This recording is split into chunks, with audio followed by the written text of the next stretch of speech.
kita langsung mulai saja gitu Pak untuk wawancara mengenai sejarah lisan dengan tema sejarah berdirinya Desa Parangtritis. Mungkin untuk yang pertama kali bisa saya tanyakan dulu kepada profil Bapak Kamri Hadi ini sebagai kepala dukuh di Grogol 9 gitu Pak. Itu bisa perkenalan diri terlebih dahulu. Terus nanti ada sedikit pertanyaan dari saya, terus nanti putar ke teman-teman saya. Mungkin untuk saya yang pertama bisa diceritakan sedikit tentang Bapak sejak kapan gitu tinggal di Desa Parangtritis, terus apa kenangan yang paling berkesan tentang Desa Parangtritis ini? Dulunya Assalamualaikum warahmatullahi wabarakatuh. Waalaikumsalam warahmatullahi wabarakatuh. Terima kasih atas kesempatan yang diberikan pada saya untuk menyampaikan sepatah dua patah informasi terkait dengan sejarah Desa Parangtritis. Sebelumnya kami perkenalkan, nama saya Kamri Hadi. Saya selaku dukuh atau kalau di istilah nasional itu kepala dusun, tapi untuk dijadikan karena keistimewaannya maka disebut dengan dukuh itu sama. Saya jadi dukuh sejak tahun 1990. Jadi sekarang sudah lumayan lama dan asli di Desa Parangtritis. Umur saya sudah 57 tahun dan memang ulang. Untuk selanjutnya memang untuk yang kesan di Desa Parangtritis ini yang kita temui dari kecil itu memang Desa Parangtritis atau disebut Kalurahan Parangtritis ini sekarang itu memang dari dulu termasuk kalurahan yang ramai, banyak dikunjungi, istilahnya turis-turis. Itu sejak saya kecil, bahkan kata orang-orang tua dulu sejak sebelum kemerdekaan itu sudah ada yang berkunjung ke sini. Saking terkenalnya Desa Parangtritis karena ya banyak tempat-tempat penting yang ada di daerah Parangtritis. Tetapi yang saya terkenang adalah sejak saya kecil itu sudah ada kalau misalnya hari-hari besar itu sama berwisata ke Parangtritis, baik itu dari komunitas-komunitas, kemudian bahkan dari dulu saya kecil itu ada orang-orang Cina yang adakan kegiatan di Parangtritis. Itu yang kesan utama, dari kecil dulu sudah banyak yang datang ke Parangtritis gitu. Monggo dilanjutkan. Ya. Oke, untuk pertanyaan dari selanjutnya dari teman saya tentang asal usul desa bisa ditanyakan Mas Linjal. Kita tanya tentang bagaimana cerita awal berdirinya Desa Parangtritis yang Bapak ketahui. Oke. Baik, saya ceritakan tentang awal berdirinya desa atau Kalurahan Parangtritis. Yang bahwasannya Kalurahan Parangtritis itu termasuk dalam wilayah Kapanewon Kretek. Termasuk Kapanewon Kretek. Nah, sebelum menjadi yang seperti sekarang disebut dengan Kalurahan Parangtritis, itu dulu merupakan dua kalurahan kecil. Dua kalurahan kecil, yaitu Kalurahan Sono dan Kalurahan Grogol. Memang sejak awal kemerdekaan dalam rangka untuk lebih menuntut kemandirian desa, agar desa lebih mandiri, lebih bisa rumah tangga sendiri, itu memang atas kebijakan dari pemerintah kabupaten dan pemerintah provinsi itu beberapa desa, beberapa kalurahan kecil itu disatukan atau kalau istilah Jawa itu diblengket. Jadi kata itu ada zaman blengketan atau zaman gabungan. Mungkin kalau sekarang yang agak identik itu regrouping, cuma sekarang ya di regrouping sekolah kaya. Kalau dulu yang di regrouping itu desa itu.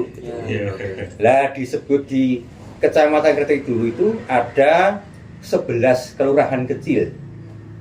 Pertama ini Kelurahan Sono, kemudian Kelurahan Grogol, kemudian Kelurahan Gading Harjo, Kelurahan Banyudono, Kelurahan Keradenan, Kelurahan Soropadan, Kelurahan Kerajaan, Kelurahan Karen, Kelurahan Bracan, Kelurahan Kirobayan, Kelurahan Juragan, dan Kelurahan Gunung Kunci. Ada 11 kelurahan kecil di wilayah kecamatan atau Kapanewon Kretek itu. Nah, dulu itu agar lebih memudahkan mengontrol administrasinya itu, maka digabung, di blanket, di regrouping, dan diberi nama-nama baru. Itu nama baru. Sudah sepakat, 11 pun sepakat seperti itu, bahwa nama-nama yang baru ini memakai nama Tirto, karena Tirto itu artinya air, karena sih dekat laut, ya, disebut dengan Tirto. Makanya itu digabung-gabung menjadi berapa sehingga dinamakan Tirto. Tadi saya sebutkan bahwa untuk Kalurahan Gading Harjo, Kalurahan Banyudono, dan Kalurahan Keradinan itu diganti nama dengan Kalurahan Dono Tirto. Kemudian untuk Kalurahan Soropadan, Kalurahan Karen, Kalurahan Kerajaan, dan Kalurahan Bracan itu digabung menjadi satu kelurahan, itu disebut dengan Kalurahan Tirto Mulyo. Kemudian ada lagi Kalurahan Juragan sama Kalurahan Kirobayan itu digabung menjadi satu, yaitu Kalurahan Tirto Sari. Kemudian entah apa sebabnya ada satu kelurahan yang tidak bergabung, cuma diganti nama, itu disebut Kalurahan Tirto Hargo. Tirto Hargo. Nah, untuk Kelurahan Sono dan Grogol ini namanya Kalurahan Tirto Harjo. Tirto Harjo, karena Hargo sini Harjo itu. Lurah pertama sini itu gabungannya itu mungkin masing-masing kelurahan tidak sama tanggalnya, tapi bulannya sama, tahunnya sama, yaitu kalau untuk sini itu tanggal 11 November tahun 1946 itu digabung, penggabungan antara regrouping antara Kalurahan Sono dan Kelurahan Grogol dengan namanya Kalurahan Tirto Harjo. Itu Pak Lurahnya pertama, yaitu namanya Pak Sastro Pawiro. Itu Pak Lurah yang pertama 46. Tetapi Pak Sastro Pawiro ini termasuk piyai yang genaake, piyai yang halus, piyai yang perasaannya tinggi, itu ya, perasaan tinggi. Padahal pada masa kemerdekaan itu suasana belum kondusif, masih ada ya perang melawan Belanda. Terus kebetulan juga banyak pencurian itu banyak sekali. Terus katanya itu di Kalurahan sini itu sudah masuk paham-paham, ya ada campuran, ada nasionalis, ada agama, ada komunis. Itu bahkan sampai ke segala lini masyarakat, lini kalurahan itu. Sehingga Pak Sastro Pawiro ini merasa tidak mampu untuk menjadi lurah gitu loh. Nah, sehingga hanya berselang 1 tahun, jadi 47 lah itu, Pak Sastro Pawiro ini mengundurkan diri. Kemudian tapi Pak Sastro Pawiro pesan sama yang perangkatnya, pokoknya saya mau mundur dan saya punya keinginan lurah yang ganti saya itu harus betul-betul kuat, harus betul-betul tegas, bisa mengatasi keadaan, bisa mengatasi politik, bisa mengatasi ekonomi, pencurian, dan kamtipmas itu bisa. Ya, sehingga dulu dimusyawarahkan, yaitu lewat DPR desa. Dulu kan ada DPR desa, DPR kelurahan itu. Terus kebetulan ada seorang sini, yaitu anaknya Bapak Ululu, namanya itu Mulyo Diarjo, itu jadi tentara di Magelang. Itu sebatalion atau sekompi nggak tahu saya, sama Pak Soeharto, Pak Presiden Soeharto itu. Terus itu dipanggil pulang. Kemudian dijadikan lurah yang kedua secara aklamasi. Tahun 47 diganti lurah yang ketika sudah berumah tangga, punya istri, berganti nama. Biasa itu orang kan sudah nikah kan ganti nama ya. Itu diganti nama Hadi Harsono, sehingga di petikan desa itu namanya bukan nama yang kecil, bukan Mulyono, tapi namanya Hadi Harsono. Itu Hadi Harsono itu lurah yang kedua di Kalurahan Tirto Harjo. Nah, tadi ketika Pak Hadi Harsono itu kan tegas, pokoknya pencuri-pencuri sikat gitu, pencuri-pencuri sikat. Kira-kira politik kalau ya sikat kan tentara toh, ya agak tangan besi tapi menuju kebaikan gitu. Saya militer. Nah, ketika itu kan Bapak Hadi Harsono itu dapat surat dari Bantul, surat dari Pak Bupati itu loh. Nah, sebetulnya surat itu kepada yang terhormat Bapak Lurah Tirto Hargo, tetapi sama kurirnya itu diantar ke lurah sini gitu. Nah, Pak Lurah sini berangkat ke Bantul. Bantul ada coba itu tanya, apa di sini? Lah ini ada undangan. Oh, keliru. Itu yang kami undang Tirto Hargo, bukan jenengan, bukan Bapak. Pulang sambil dokol. Lalu terus lain hari itu yang kurir tadi itu ngantar surat sebetulnya jadwalnya sini, tetapi malah ya mungkin kurir zaman dulu kan mungkin enggak kan ya, itu diantar ke Tirto Hargo. Balik. Jadi yang surat ini kok dinanti-nanti enggak datang. Terus ada yang gini, ya saya tidak diberi undangan kok, ternyata undangannya keliru di Tirto Hargo. Sehingga saat itu kemudian Pak Lurah kayak karo gini, tentara enggak gini, enggak pas ini. Sekarang nggak usah pakai terto-tertonan gitu, malah ribut sama desa lain gitu. Akhirnya ngumpulkan itu DPR sama ini harus diganti namanya.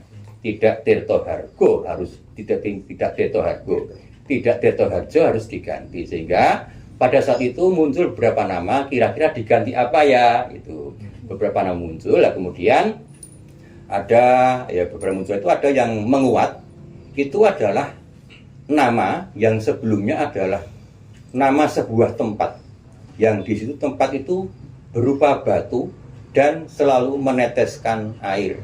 Batunya itu baik di musim penghujan kemarau itu batu itu meneteskan air. Mungkin kalau sekarang ya mungkin gitu. Itu loh start itu loh. Nah, itu betul. Nah, kemudian akhirnya tempat batu yang mengeluarkan air itu kan batu itu bahasa agak kuno, itu namanya parang. Bukan parang untuk nebas, itu bukan, dari parang. Kemudian kalau air yang menetes ke bawah, itu orang Jawa itu menyebut dengan tritis. Makanya kalau orang dulu genting penghabisan ini namanya tritisan.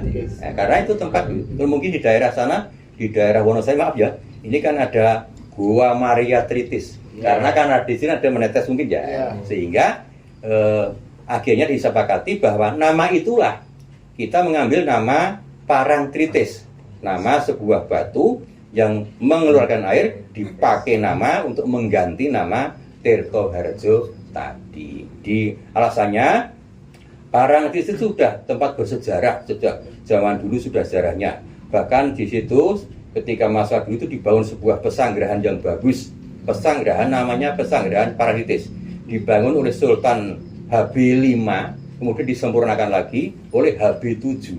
Itu. Kemudian ketika itu juga tempat itu pernah dipakai untuk meditasi Pangeran Diponegoro ketika berperang melawan Belanda itu, di situ meditasinya, sehingga semakin mantap kerapatan itu. Pokoknya kita pakai nama Parangtritis, sehingga itu kemudian nama Tirto Harjo tadi dibalik nama oleh Pak Lurah sebagai nama Parangtritis. Kalau nama Parangtritis sudah ada sejak zaman dulu kala, tetapi dipakai menjadi sebuah nama desa itu pada tahun 47 ya, tahun 47 itu sejarah terjadinya desa Parangtritis. Kalau sejarah Parangtritisnya yo jauh dari dulu, sejak zaman itu sudah banyak. Itu jadi itu. Ternyata sangat lengkap sekali ya. Ya. saya cuma gitu. Sehingga mungkin orang yang Pak Hadiarsono itu yang paling berperan, Pak Hadiarsono itu yang paling berperan, yang saya kagumi. Soalnya saya sudah itu Pak Hadiarsono menjadi lurah dari tahun 47 sampai tahun 90. Jadi saya sempat mengenyam satu tahunan untuk menjadi atasan saya. Itu memang betul-betul kiainya itu memang tegas, dan itu betul-betul sebagai peletak dasar Kelurahan Parangtritis. Banyak yaitu program-programnya, termasuk membuat jalan lingkar Parangtritis itu program Pak Hadiarsono. Termasuk karena Pak Hadiarsono itu dulu temennya satu kompi Pak Harto. Itu Pak Hadiarsono ke Jakarta. Ngapa ketemu Pak Harto? Minta jembatan. Jembatan. Ya, kemudian oleh Pak Harto langsung di DPU dan langsung buat jembatan itu, kan kedekatannya dengan Pak Harto itu, sehingga dibuat jembatan kretek itu itu memang atas prakarsa atau atas usaha dari Pak Adiarsono. Itu jadi saya berkesimpulan bahwa peletak dasar atau orang yang betul-betul betul-betul menjadi orang di Panitis itu ya Pak Adiarsono itu Mas, sejarahnya itu. Oke, mungkin untuk pertanyaan selanjutnya akan disampaikan oleh teman saya, Mas Satria, tentang kehidupan sosial dan budaya di Kelurahan Parangtritis. Jadi tradisi apa aja ya Pak yang dari dulu yang dijalankan di Desa Parangtritis sendiri? Oh, iya.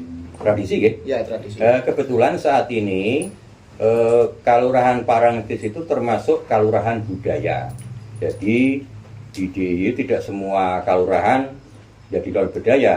Untuk yang kretek sini aja, yang kelurahan budaya itu sini saja. Kemudian yang tadi Donotirto sama Tirto, nah itu baru rintisan budaya. Jadi sedikit lebih maju yang Parangtritis itu.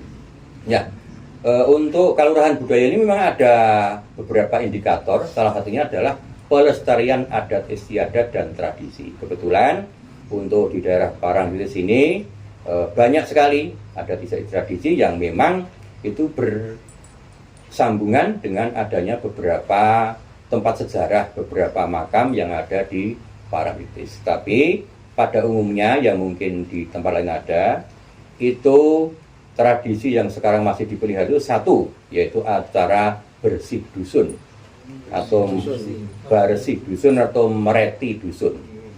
Ya tetap misalnya dipakai kata bersih kok bahasa Indonesia itu bersih secara rohani bukan jasmaninya. Kemudian lebih tepat yaitu mereti dusun, yaitu untuk memetri. Itu di masing-masing wilayah, di masing-masing tempat itu ada. Dari kan tadi ada dibagi 11 perdukuhan, itu 11 dusun.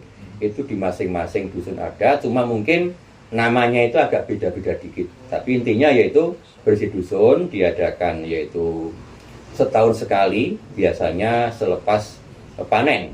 Selepas panen, kemudian sebagai perwujudan syukur sama Tuhan, kemudian diadakan acara bersih dusun itu, kemudian juga sebagai permohonan agar di tahun mendatang itu hasil buminya lebih bagus. Itu bersih dusun itu masing-masing dusun ada, biasanya dengan acara kenduri atau yang kenduri itu karena di sini ada saji-sajian terus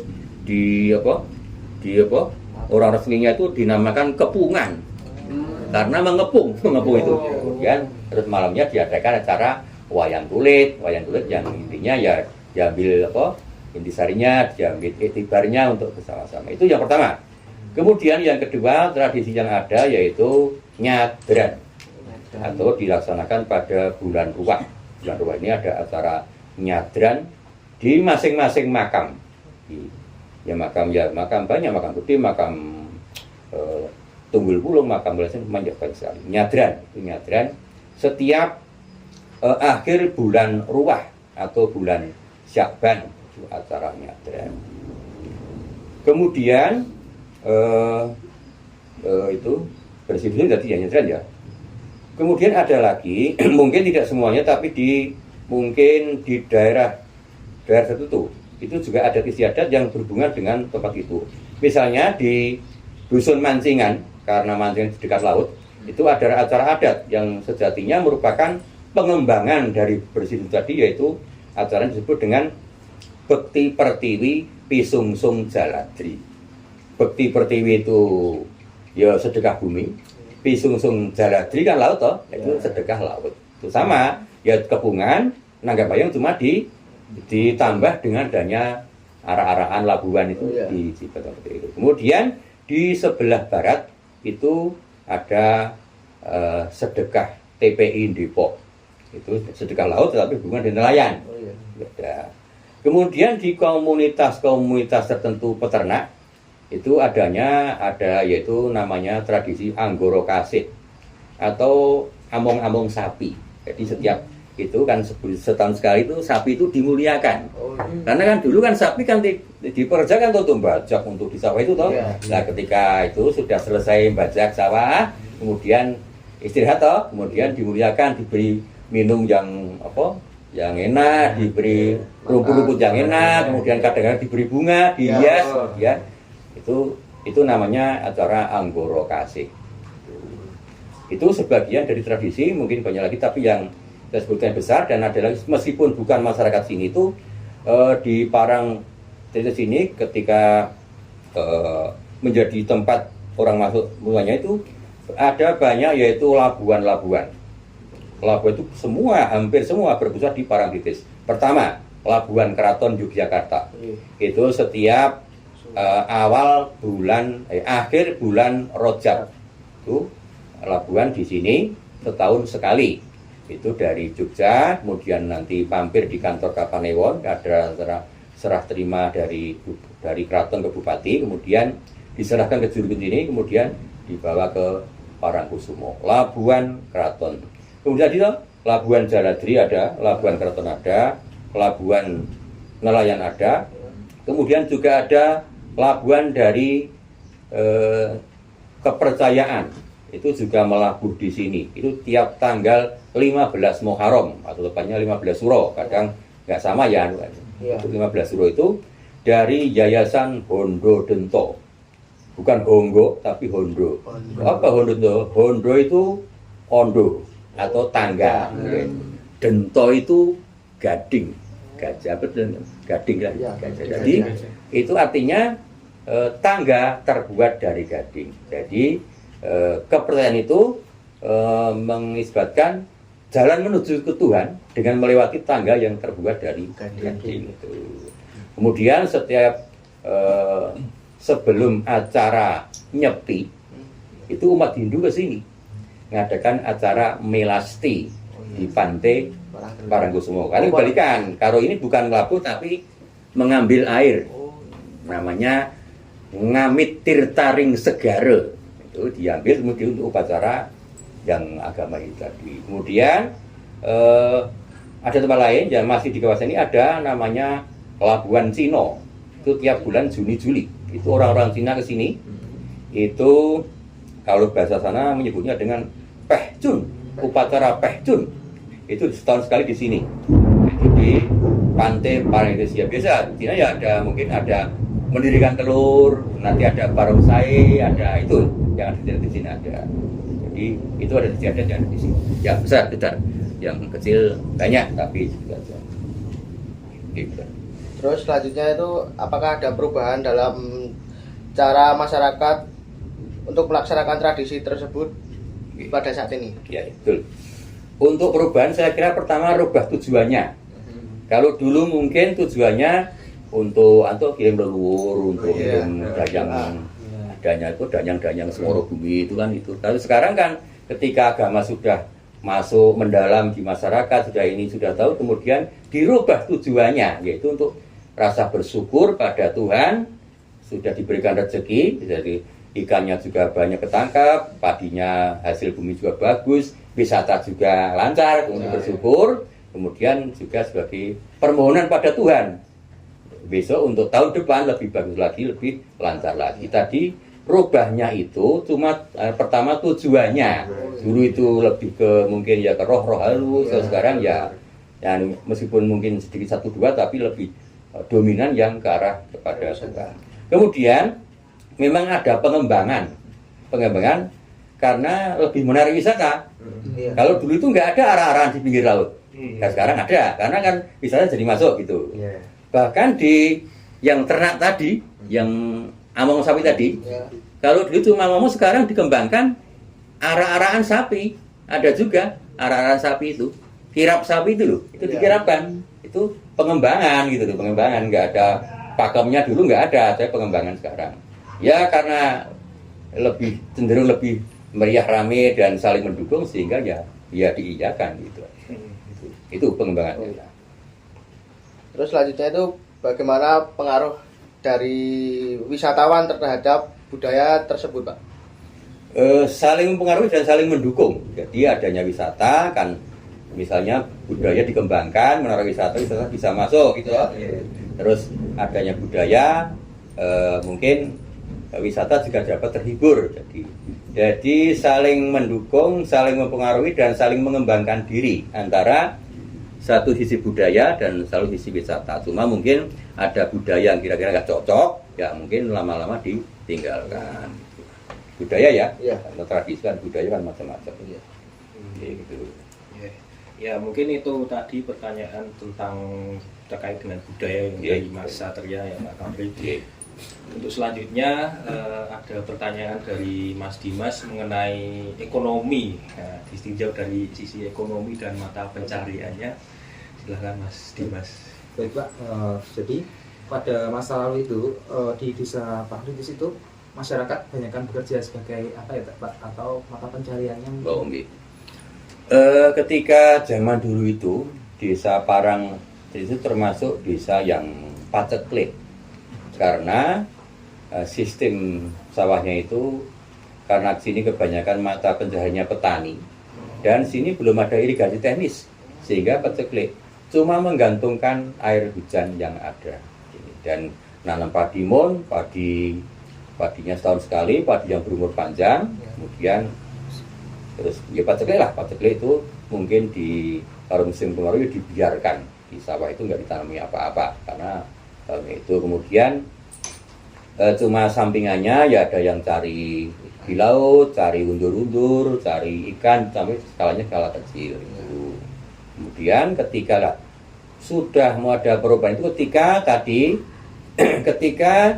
jembatan dibangun toh terus kemudian kan semakin lancar wisata sini loh, itu kemudian ya dibukalah wisata-wisata di Parangtritis sehingga menambah penghasilan sehingga yang sekarang itu pertanian ya katakanlah tetapi pertanian mendominan paling enggak sekarang pertanian 60% tetap terus yang 40% ke wisata itu ya dengan adanya dibuka pariwisata itu ada peningkatan taraf ekonomi masyarakat untuk desa Parangtritis. Jadi sekarang itu ke arah pertanian dan juga pariwisata diperkembang sampai sekarang. Wisata banyak dibuka-buka masing-masing dusun membuka wisata sendiri dalam rangka ekonomi. Gitu.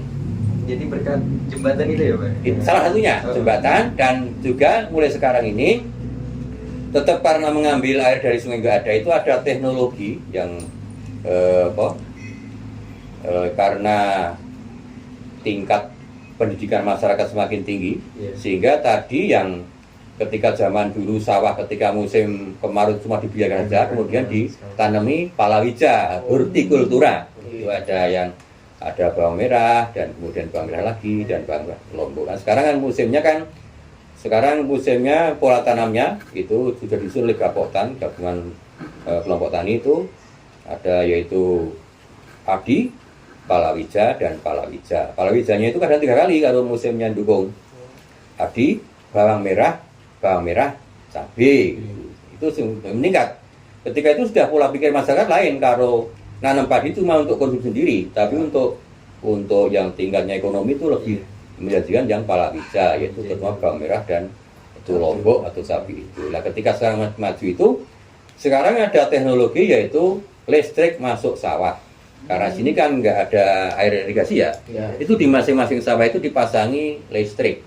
Kemudian diambil air dari tanah, dialirkan pakai listrik itu dari PLN, kemudian dialirkan untuk mengairi pada musim kemarau tanam bawang merah sama lombok itu diairi pakai itu. Bahkan sekarang ada teknologi yang pakai HP.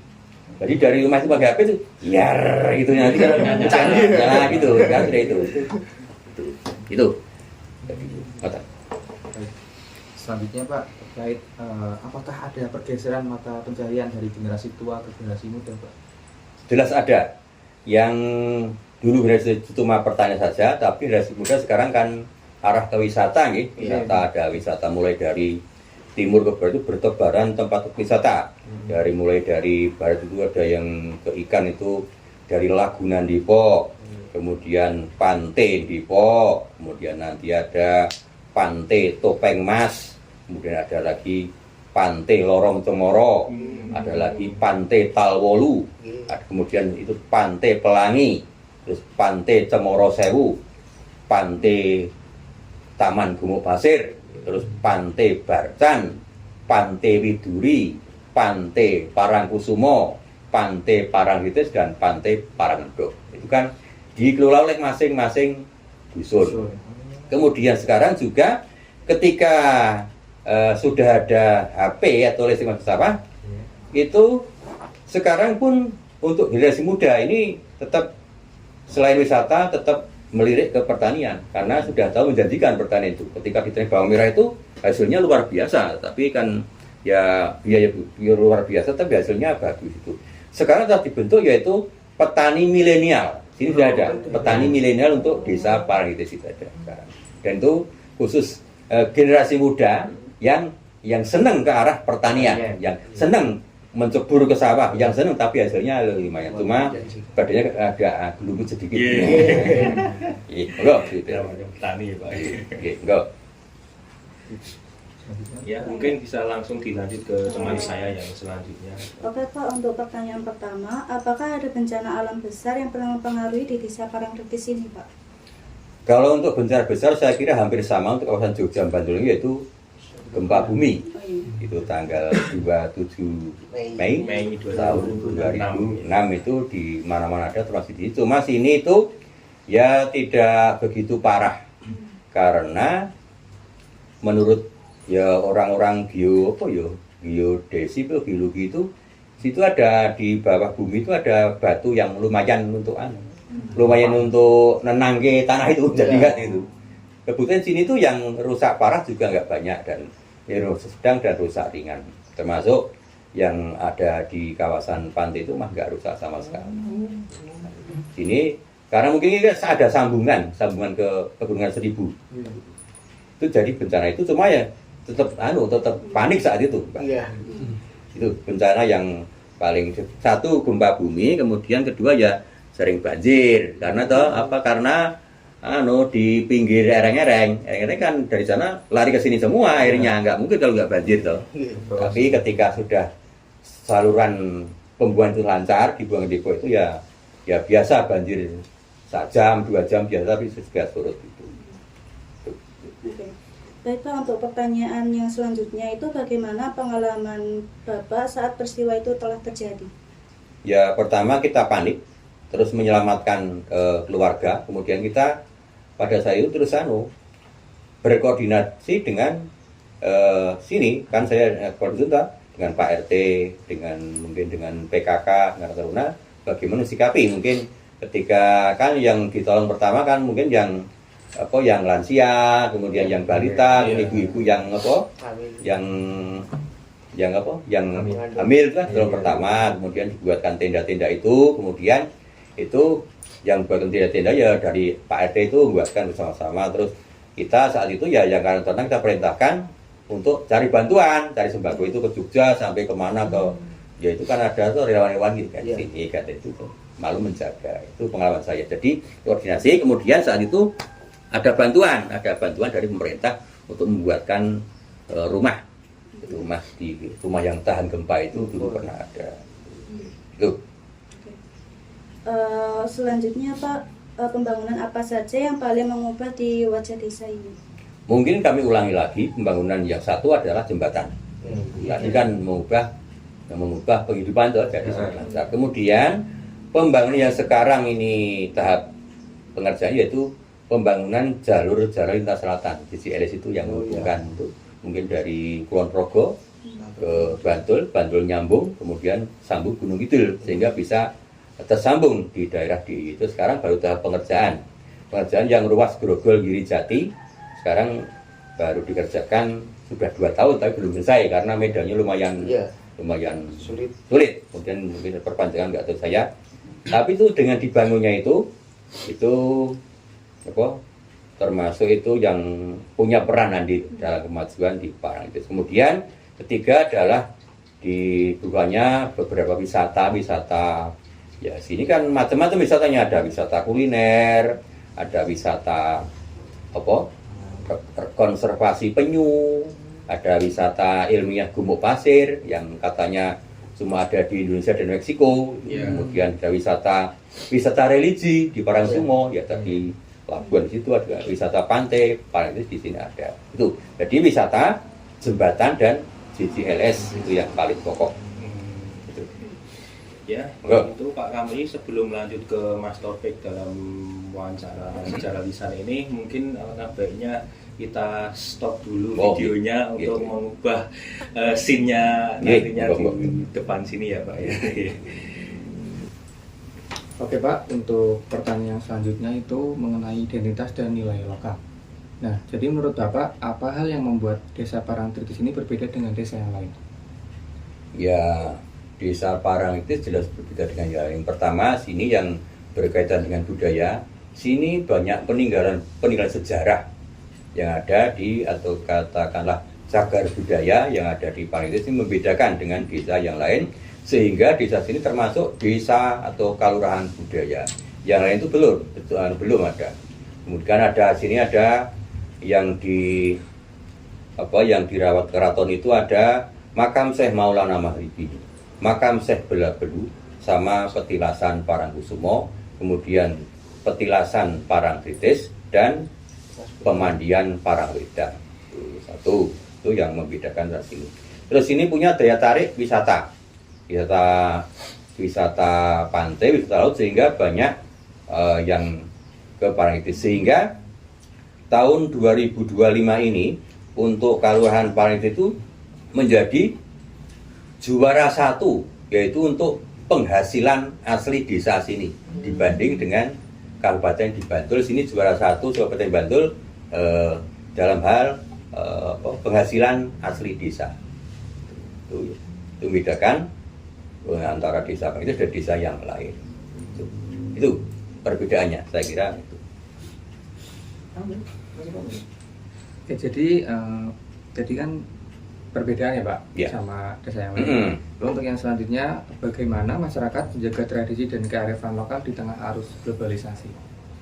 Ya tentu kami karena kelurahan budaya berupaya segini mungkin agar kebudayaan ini tetap lestari, tetap dirawat dengan baik dengan berbagai lini yang ada. Kami sosialisasi ke masyarakat, kami dari kecil pun, dari anak-anak PAUD kenalkan budaya, kemudian generasi muda juga budaya, sehingga misalnya ada pentas-pentas itu ada pentas yang tradisional. Jadi jangan bilang tradisional, budaya itu termasuk upaya untuk melestarikan budaya. Kemudian kita juga menggandeng dari tokoh masyarakat, dari tokoh agama. Nah, ketika ada budaya yang bersinggungan dengan agama, mungkin bisa dirembuk dan mungkin bisa dihindari. Misalnya ada budaya-budaya yang kurang cocok dengan agama itu, ya tentu saja ya nggak perlu disesuaikan saja. Misalnya budaya, kalau zaman dulu kan ada budaya Tayo, itu kan agak itu tari pergaulan itu kan nggak secara agama kan mungkin kurang gimana itu. Jadi melestarikan, menggandeng beberapa lini, beberapa tokoh masyarakat, PKK, Karang Taruna, dari kecil PAUD, SD, diupayakan bersatu padu untuk melestarikan kebudayaan yang ada di Parangtritis ini. Tuh. Baik Pak, saya juga mau bertanya Pak terkait nilai lokal juga. Jadi apakah di Parangtritis ini juga ada suatu napak tilas, mungkin napak tilas sejarah? Napak tilas sejarah. Kalau sejarah itu ada napak tilasnya, yaitu petilasan ya. Ya bisa. Atau mungkin karena saya juga sering lihat-lihat ada tulisan rute. Oh itu ya, ya betul. Untuk itu di sini memang tadi ketika Pak Hadiarsono itu jadi lurah kan tentara ya, temannya Pak Harto tadi ya, ketika itu Yogyakarta itu diserang Belanda, Pak Soekarno dan Muhammad Hatta ditangkap. Kemudian kan Jenderal Sudirman itu berperang melanjutkan perjuangannya dengan cara bergerilya. Versi sini, versinya orang-orang sini cuma versi ya. Jadi mungkin saja Pak Harto itu memberikan semacam usulan pada Pak Sudirman, kalau bergerilya itu Bapak bisa ke arah selatan. Saya punya teman di sana yang sekarang jadi lurah, lah mungkin ini bisa sedikit membantu dalam upaya membantu Bapak dalam perjuangannya. Sehingga dari Jogja itu Pak Sudirman itu mengarah ke Parangtritis. Kebetulan saat itu di pantai, di Sungai Pak sedang banjir karena Desember. Nah, kemudian diseberangkan dengan memakai getek atau perahu bambu itu. Kemudian Pak Lurah sini, Pak Diarsono itu mengutus beberapa orang untuk menjemput Pak Dirman di selatan sungai, di seberang sisi sungai yang lain toh. Dijemputnya itu pakai dokar, tapi dokarnya tidak pakai kuda, ditarik pakai orang.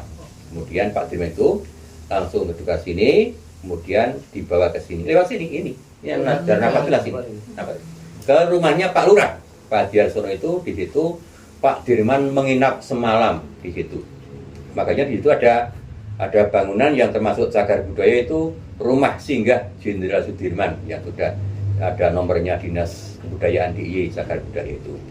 Semalam menyusun siasat sama Pak Cokro Pranolo, Pak Suparjo Rustam dan sebagainya, itu kemudian melanjutkan perjuangannya lewat Gunung Kidul. Ketika itu Pak Dirman sebetulnya tidak mau terlalu dimewahkan, sebagai yang sakit ya, sehingga pada waktu itu dari kesepakatan dari pengiringnya itu Pak Dirman itu ditandu. Nah, ditandu itu yang pakai tandu kursi tamunya Pak Lurah. Jadi ada tamu toh, kursi tamu dulu diambil satu, dipakai tali, Pak Dirman ditandu situ. Itu terus Pak Lurah itu memanggil tetangganya, 4 orang ya tandu toh, memanggil tetangganya, namanya Panggung, Rabun, Kalijan, Cecek. Itu 4 orang itu yang nandu Pak Dirman itu udah penandu yang pertama Pak Dirman, 4 orang sini ke Gunung Kidul tadi. Nah, sekarang setiap setahun sekali, setidaknya 2 kali itu dipakai acara Napatilas, jadi rute gerilya Jenderal Sudirman dari kalau bulan kayak gini dari Capratar, calon prajurit taruna. Kalau yang bulan Juli itu yang dari sekolah perwira. Lewat sini. Habis itu tanggal 16 November sini ada Napatilas dari Capratar. Ini ada Napatilasnya. Jadi yang rutin. Ya, setahun 2 kali. Yang Capratar, yang prajurit taruna. Kemudian yang bulan Juni-Juli itu yang sekolah perwira. Terima kasih Pak. Ya, mungkin ya ini sudah memasuki sesi yang terakhir ya Pak, wawancara. Silakan untuk Mas Adit bisa. Aku mau nanya. Oh, ada Mas juga ya. Begini Pak, terima kasih atas waktunya. Saya ingin bertanya, Bapak di sini sebagai kepala dusun desa Parangtritis, harapan Bapak untuk desa ini ke depannya, atau harapan masyarakat yang lain untuk desa ke depannya itu apa Pak? Kayak pembangunan apa atau apa? Untuk pembangunan sebagainya yang jelas harapannya yaitu desa ini semakin mandiri, semakin bisa mengelola rumah tangganya sendiri dan semakin maju. Untuk pembangunan ya saya kira dengan dibangunnya lintas selatan ini mungkin nanti perbaikan ke jalan-jalan tembus dan sebagainya itu nanti bisa diupayakan, dan juga mungkin adalah pengelolaan wisata yang mungkin bisa dikelola secara swakelola oleh masyarakat sini sehingga bisa memberikan nilai lebih kepada warga sini. Tuh. Jadi masyarakat lebih mandiri dalam mengelola daerahnya sendiri, itu harapan kami. Baik, selanjutnya itu masuk ke pertanyaan penutup Pak. Dari semua informasi Bapak yang telah berikan, saatnya kita masuk ke pertanyaan penutup. Jadi apa sih pesan Bapak ini untuk generasi muda agar tetap menjaga sejarah dan identitas desa? Ya kami berpesan sama generasi muda tetap untuk menjaga warisan dari orang pendahulu kita, dari moyang kita tentang kelestarian budaya. Karena walaupun bagaimana budaya itu ada identitas atau jati diri suatu bangsa, jati diri suatu masyarakat atau komunitas tertentu. Kalau nanti sudah tidak menghargai budaya dan nanti budaya hilang, ya mungkin saja nanti ya akhirnya ketika budaya hilang mungkin sesuatu ya bangsa akan hilang karena sudah nggak ada pegangan lagi, sudah termasuk ngikut di budaya lain, ngikut di bangsa lain. Jadi selebihnya kita menghargai budaya, melestarikan dalam rangka memperkuat jati diri, memperkuat identitas kita suatu bangsa Indonesia, dan khususnya di bangsa di daerah Jawa, budaya Jawa. Tapi bangsa Indonesia melalui budaya itu bisa tetap eksis dan lestari jati dirinya sebagai bangsa. Oke, Pak Kamri, itu tadi pertanyaan-pertanyaan yang sudah kami tanyakan kepada Bapak. Ya, cukup itu saja Pak pertanyaan dari kami. Semoga apa yang Bapak Kamri sampaikan nanti dapat bermanfaat lah, terutama untuk tugas sejarah lisan ini, dan bisa nambah wawasan baru juga buat semua tentang desa Parangtritis ini. Bagaimana nanti bisa expose lah dari uploadan YouTube itu nanti dikenal di kalangan semua orang gitu. Oke, itu tadi Bapak, terima kasih atas jawabannya, atas semuanya jawaban yang telah Bapak berikan, dan saya mewakili dari kelompok mengucapkan matur nuwun yang banyak gitu Pak. Kami juga sebelumnya terima kasih hadir di sini, dan tentu kami juga adanya cuma itu lah, kalau ada kurang lebih kami ya minta maaf, dan semoga bermanfaat dan studi lanjut bisa lancar. Amin.